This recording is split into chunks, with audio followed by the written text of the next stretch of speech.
बुद्धिमत्ता की परीक्षा।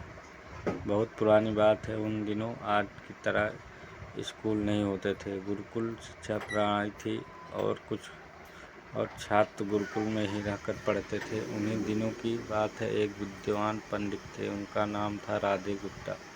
उनका गुरुकुल बड़ा ही प्रसिद्ध था, जहाँ दूर दूर से बालक शिक्षा प्राप्त करने के लिए आते थे। राधे गुप्ता की पत्नी का देहांत हो चुका था। उनकी उम्र भी ढलने लगी थी। घर में विवाह योग्य एक कन्या थी, जिसकी चिंता उन्हें हर समय सताती थी। पंडित राधे गुप्ता उसका विवाह ऐसे योग्य व्यक्ति से करना चाहते थे, जिसके पास संपत्ति भले ना हो पर बुद्धिमान हो। एक दिन उसके मन में विचार आया। उन्होंने सोचा कि क्यों न वे अपने शिक्षकों में ही योग्य वर की तलाश करें। ऐसा विचार कर उन्होंने बुद्धिमान शिष्य की परीक्षा लेने का निर्णय किया। उन्होंने सभी शिष्यों को एकत्र किया और उनसे कहा, मैं एक परीक्षा आयोजित करना चाहता हूँ। इसका उद्देश्य यह जानना है कि कौन सबसे बुद्धिमान है। मेरी पुत्री विवाह योग्य हो गई है और मुझे उनके विवाह की चिंता है, लेकिन मेरे पास पर्याप्त धन नहीं है। इसलिए मैं चाहता हूँ कि सभी शिष्य विवाह में लगने वाली सामग्री एकत्र करें, भले ही इसके लिए चोरी का रास्ता क्यों ना चुनना पड़े। लेकिन सभी को एक शर्त का पालन करना होगा। शर्त यह है कि किसी भी शिष्य को चोरी करते हुए कोई देख न सके। अगले दिन वे सभी शिष्य अपने अपने काम में जुट गए।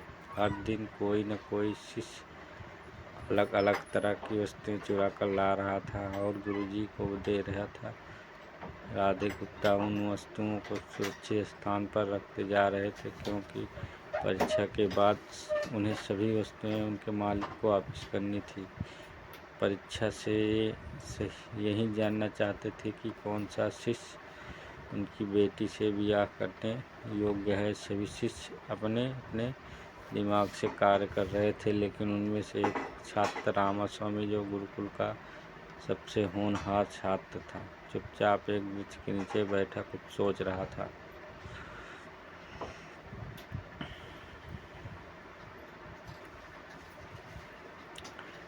उसे सोच में बैठा देख राधे गुप्ता ने कारण पूछा। राधा स्वामी ने बताया, अपने परीक्षा की शर्त के रूप में कहा था कि चोरी करते समय कोई देख न सके, लेकिन जब हम चोरी करते हैं तब हमारी अंतरात्मा तो सब देखती है। हम खुद से उसे छिपा नहीं सकते। इसका अर्थ यही हुआ ना कि चोरी करना व्यर्थ है।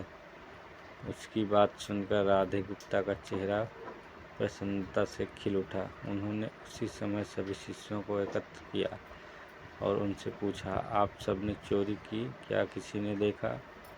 सभी ने इनकार में सिर हिलाया। तब राधे गुप्ता बोले, बच्चों, क्या आप अपने अंतरात्मा से भी इस चोरी को छुपा सके? उसकी बात सुनकर राधे गुप्ता का चेहरा प्रसन्नता से खिल उठा। उन्होंने उसी समय सभी शिष्यों को एकत्र किया और उनसे पूछा, आप सब ने चोरी की, क्या किसी ने देखा? सभी ने इनकार में सिर हिलाया। तब राधे गुप्ता बोले, बच्चों, क्या आप अपने अंतरात्मा से भी इस चोरी को छिपा सके? इतना सुनते ही सभी बच्चे ने सिर झुका। इसी तरह गुरुजी ने अपनी पुत्री के लिए योग्य वर, बुद्धिमान वर मिल गया। उन्होंने राधा स्वामी के साथ पुत्री का विवाह कर दिया। साथ ही शिष्यों द्वारा चुराई गई वस्तुएं उनके मालिक को वापस कर बड़ी विनम्रता से क्षमा मांगा। शिक्षा कोई भी कार्य अंतरात्मा से छिप नहीं सकता और अंतरात्मा ये सब व्यक्ति सही रास्ता दिखाता है। इसलिए मनुष्य को